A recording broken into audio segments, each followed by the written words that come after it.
السلام عليكم ورحمة الله وبركاته. وحو محمد بن عواد بن لادن حمالي كشقية دكادة جداء دلكيسة سعودة عربية وحونا نقضي أساسي شركة بن لادن أو شركة كشقية اسمها تاس أو شركة اسم أوين دنيا عربتا وحاهو الله إن إسلاهيسو إن كان أساسي شركة أوين شركة الدنيا عربتا كشقية اسمها سلامر كان وضمادك لكل فرعيو إن أوهانين أقوان تهير شركة جاري لكن حقيقة أياه إنه نكان وح علمي أوصل لهين بل أوها قف أمي أو وحنا قرين سلامر كان وحنا آخرين شقدنا كبلا بحمال كار أنت أوصل أساسين شركة بن لادن أضبواكم ما نكاني وحقول شي محمد بن عواد بن لادن أساسي شركة بن لادن دلك يمن جارهان تولك ترسل قبل كحضرموت صانت يكون شغال بخلي سديدي وحونا كذا شي قيس فقيرة سداس درادد أمسه رجل إنه وحبرته wuxuu ahaa ummi aan wax qorin faqrigaas oo ku qasbay inuu shaqo raadsado dhanka kale wuxuu ahaa kuri firfircoon isla markaana nashaad leh qaadi kara naftiisa mas'uuliyadeeda maxamed ayaa sanadkii 1930 u soo haajiray boqortooyada Sacuudi Carabiya wuxuuna ku soo aaday maamulkii boqor Cabdilcasiis oo Urdun ah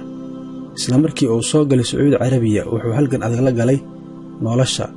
wuxuuna ka shaqo bilaabay mid ka mid ah maqaayadaha ku yaala magaalada Jidda kadib wuxuu u wareegay dekada Jidda halkaas oo in muddo ka ah xamaali badaacadaha duudkiisa ku qaada maxamed ayaa u soo wareegay shaqada wax dhisidda wuxuuna kasbaday khibrad taas oo u suuragelisay inuu ku wanaagsanaado dhisidda iyo dib-u-dayactirka guryaha kadibna wuxuu aasaasay shirkad yar oo dhista guryaha isla markaana wadata magaciisa bin Laden maxamed ayaa kaga duwanaaday shaqaalaha guryaha dhisa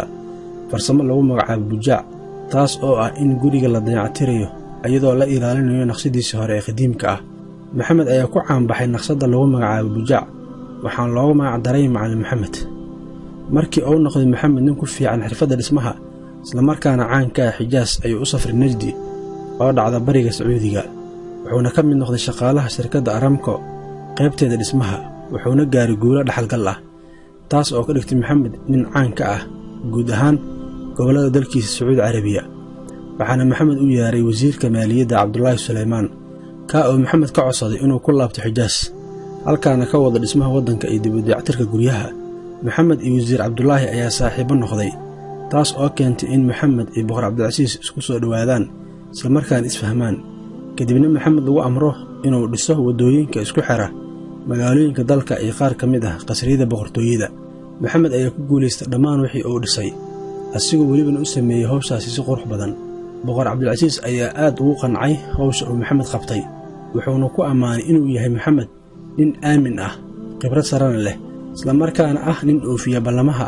hawshii loo diran u qabta si heer sare ah boqor Cabdilcasiis ayaa maxamed u magacaabay agaasimaha guud ee waaxda dhismaha dalka sidoo kale boqor Cabdilcasiis ayaa sanadkii 1950 amray maxamed inuu dib-u-dayactir ku sameeyo xarameynka waana uu ku guuleystay hawshaas maxamed ayaa intii uu noolaa ka fuliyay mashruucyo dhismo oo ballaaran gudaha dalkiisa Sacuudi Carabiya sidoo kale shirkadda bin Laden waxay caalamka ka fulisay mashruucyo dhismo oo badan sida eelboorada Dooxa Sharm el-Sheikh Qaahira Kuala Lumpur Shaariqa iyo Cadan iyo kuwa kale inkastoo maxamed noqday milkiilaha shirkadda bin Laden haddana ma ahayn qof isla weyn ee wuxuu ahaa maamulo wanaagsan oo shaqaalihiisa kula dhaqma dhaqan wanaagsan هذا شركة بن لادن وحا مدح كأهويل كيسا أو لو مقعابه إنجنير بكر بن لادن محمد أيا صوم مرين لباطن إلى وجور وحونا عليه كنتن إشان عيال عرورتي سوحا كمده أساسيه القاعدة أسامة بن لادن محمد أيا جيري دي سنتك يكون سغال بقول لحن تضوذي وحونا كجري مركي ودمني هول كرمير أسيقو ساران ديارات هليكوبتر أيو كود عدي ديارات دي بور الكاس أيو نكود انتي